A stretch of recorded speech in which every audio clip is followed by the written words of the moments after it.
I guess, my origin story, I suppose.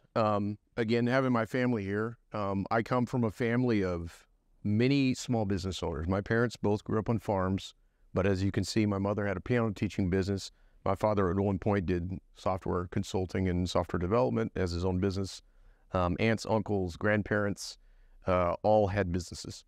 I started a job at student involvement, which was in the university for a lot of the student organization for like activities and stuff, as a graphic designer in their department. And they had young students that would work part-time. So all of a sudden, as a barely 19-year-old kid, now I'm doing work for actual clients in which I have responsibilities, attention to detail, proofing. Of course, you're dealing with printers. So all of those dynamics that you would deal with when you're out of school, I got into it right away. So the other big sort of serendipitous thing that occurred was the internet. So all of a sudden, oh my gosh, this occurs, starts to happen when I was in high school and as in college. Now, they need a website. And of course, this is far ahead and more advanced than what I was doing in design school. But I met a gentleman at the time that we started freelancing and doing websites and website design. So needless to say, my entrepreneurial journey officially starts then when we're doing this freelance stuff. And again, I ended up throughout my entire college career, worked there. I ended up also working in Teachers College as a graphic designer at their design center. And then I was freelancing. And then we had this little business that we had for about 2.5 years. Then he ended up graduating and I continued it. So now, like I said, I'm graphically speaking, I'm doing my thing. And then in an entrepreneurship class, honors seminar thing at CBA, my senior year, I met a gentleman that was 2 years younger than me, and we started a business. And it was a digital agency called Agelon. That's what we named it. So we started it my senior year. We created a business plan, and it was going to focus majority around website development and website design. When I got into that, then it was like, oh my gosh, now it's real, right? Yeah, it was a little playtime somewhat when you're in college and, it's fun. And now all of a sudden now we've got to, be a grown-up and pay rent, do all that stuff. And so at that point, I think this is where I was fortunate to have my dad around is because of my tech, some of my very first marketing clients were ones that I did tech support on their computers. And a lot of that because that's what I was around. I mean, to this day, I like to build and tear apart computers. I still like to do drawing and painting. So I would say in my 20s, as I'm running this first firm, I'm getting lots of help, lots of advice. And this is, again, when I met John. And, it's accelerating. It's exploding. I mean, at the time, my agency ended up growing to about 15, 16 people, which doesn't sound like a lot, but I was the only sales guy. And I was stressed to the gill. My mother worked with me. I brought her in, and she was my financial manager. She knows numbers like you can't imagine. So in where I was really deficient was, although I'm a spreadsheet guy, I had no knowledge of business accounting. So I was trying to play catch up in my first business. And as a result, yes, we had this software product. We're doing websites. It's in the era where you go win as many awards as you can. You put a paid business announcement in the Journal Star, and you're just going 500 miles an hour because now the internet's just going gangbusters. And so we developed a fairly good reputation. I had a really talented team. But to me, a little bit, it was running so fast off the rails that I couldn't keep a hold of it. And some of it was, and I think this is the other hard part for entrepreneurs, is the discernment of who to listen to. Because, I probably suffered from asking so many people advice that then I didn't know what to decide. And so to some degree, my first business became something that really was not what I wanted. So to me, the other tenet that, like I said, is, this gentleman, Glenn Frentz, who was in charge of the entrepreneurship at UNL, like I said, he had an ad agency early on. I worked for him when he had a software company. And so for me, he became then one of my mentors that had great clarity because he understood my software aspect of Agelon and he understood the agency part.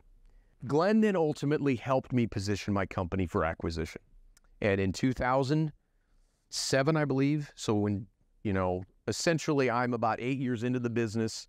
I end up selling my company. And as a result of this software product, I had a recurring revenue stream, which again, this is kind of prior to smartphones and everything. That was my value. So I ended up moving on from that. It was a challenge. It was hard. Even despite my best effort to do things the right way financially, I made some key mistakes in how I structured the acquisition, and it ended up not being very fruitful. And I really, really, really got burned. And a lot of it, was on me. So then for a period of time, then I helped run another agency as a COO. And this is right before I'd gotten remarried, and my kids aren't born yet.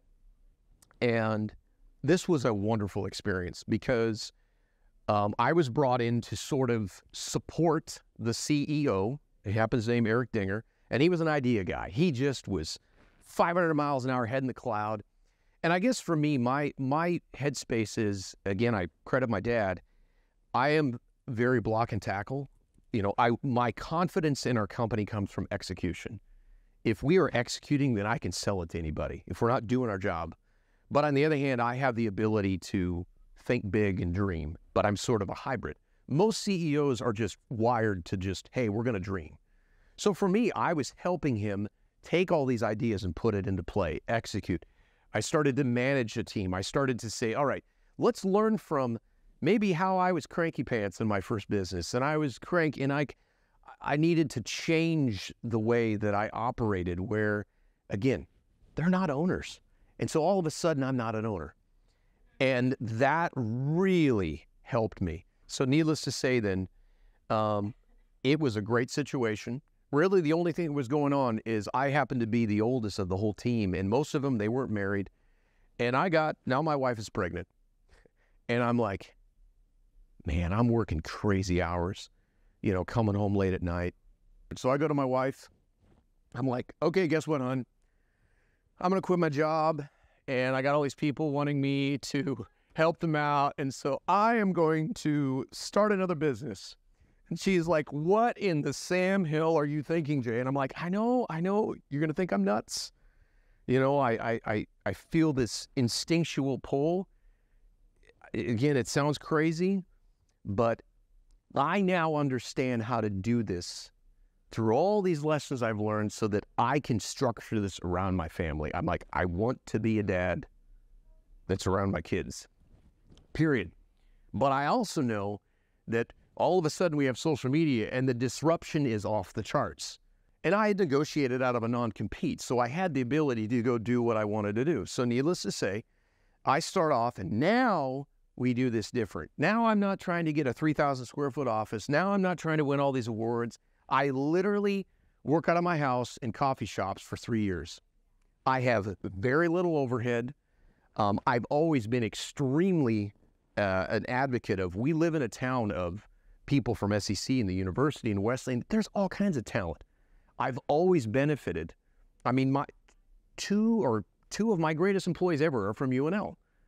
So like, I used part-time talent. I didn't just out of the gate get full-time people. So everything was about, am I making sure that I'm running it by the numbers?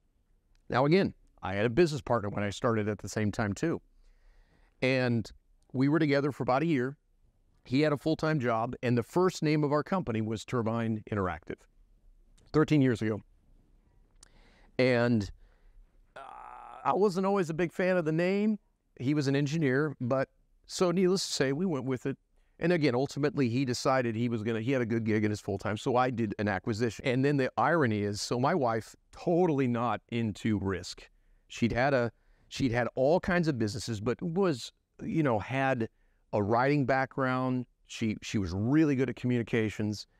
And so as Trevor was born, about a week and a half after he was born, I had a gal that was kind of running my operations. She resigned. Just all of a sudden, no notice. So now Holly is, recently we've got 2 kids that are within 15 months and they're itty bitties. And she's like, you got to be kidding me. So she starts to kind of fill in a little bit. Well, she still works in GenR8 to this day. Essentially, now we've had the business for about 6 years. And People kept thinking either we were turbine flats or we built turbines. And I'm like, okay, this is dumb. We need to follow our own advice. So we decided, and I was telling my parents last night, I have a little Sharpie sketch of our light bulb, a little Edison bulb, and my wife came up with a name because we asked ourselves, what do we want to do? And it was, I want to help people generate leads and referrals. So for us, now we had a mission. And we knew what we wanted and knew we were about. Now, changing a name is huge. That's crazy. So we had to completely restart this whole, I think when I spoke here like 10 years ago, I was turbine then. So needless to say, that was the smartest decision I ever made. We switched from a model of 80 to 90% was project-based. Now, remember, my old business had recurring. 30% of my revenue came in every single month. I could sleep and it would come in. Here I said, you know what? Everybody wants, the old days of marketing was to even have a seat at the table, you had to spend $2 or $3 grand a month. And if you didn't have that much cash, I couldn't help them. Well, because of the nature of how social media and Google advertising works, if you knew the numbers and knew how to do it, I could work at a fraction of the cost and still be profitable. So again, number one thing Glenn said, run it, revenue per employee, Jay, period. You want to know your profits? So I knew exactly my revenue per employee. I think the first time was like 30,000. Mine is now over 100. Now all it is just discipline. It's just knowing that like you fit within that compartment, but I know how much money I want to make per employee. Otherwise, again, things going to run off the rails. So I always kept my overhead really lean. So I said, you know what? We're going to flip this. I didn't know how far, but I'm like, I want to go 80-20, not 20-80 in recurring. Now, the other thing I believed in, and I would say Glenn would think I was nuts when I started this, is I wanted to do it with no contract. I had the data, and I said, hey, you come to me, we'll spend hundreds of dollars a month with me, with the AdWords. I don't mark up the stuff. We're going to develop a system that's going to help you get leads and referrals. And we're going to use the data to evaluate it. I have skin in the game with you, owner. You and I are mano a mano. So it would be really silly for me to start having you spend too much because you're going to quit. So I made myself vulnerable. Smartest thing I ever did. Boom, no contract. So now, to this day, I have anywhere at one given time 30 to 35 small businesses that I help every month that pay monthly. That could quit any time, frankly. And sometimes that's hard. I mean, sometimes you just lose. But because of that mentality, we've always positioned ourselves in that we put our money where our mouth is.